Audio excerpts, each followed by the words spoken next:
Good morning. How are you? We have another week ahead of us, and we have another opportunity to grow. I was thinking about, believe it or not, I actually don't make it to the gym all that frequently.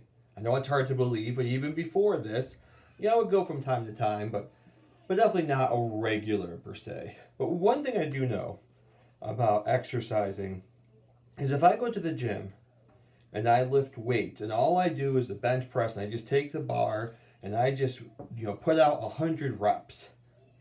I'm not going to put on muscle mass. I'm going to get really toned, but I'm not going to put on muscle mass. If I want to put on muscle mass, if I want to actually become stronger, I have to increase the weight. I have to increase the resistance. So maybe I do a pyramid set. Maybe I do a basic a basic set of 12 reps, not too uncomfortable, and then I increase the weight and I do 10 reps.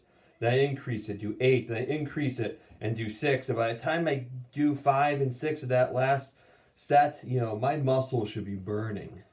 Because if you want to increase your strength, you push through the resistance. And I think the same thing is true with our own selves and our virtues and our spiritual lives. Is when God gives us the opportunities to push through the resistance, then that gives us the chance to actually grow and to become stronger, to become more virtuous, and to become better versions of ourselves. So I want you to think, what's one way this week, just one, that you can work on becoming a better version of yourself? Maybe it's you've got your family and they're driving you crazy. Can we be more patient? Can you make a decision? Rather than grump or complain, I'm going to practice patience. And it's stressful for them too. It's difficult for them as well. In fact, it might even be worth saying, hey, mom, dad, brother, sister, whoever, I know this is a difficult time and I'm sorry that it's so hard on you. And just leave it at that. Or maybe there's something else, some other way that you can work on this week to become a better version of yourselves.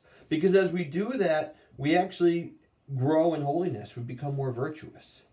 And we can see the opportunities that God has for us in our lives to draw closer to Him, to become more aware, to remember that we are always in the holy presence of God. Live Jesus in our hearts forever.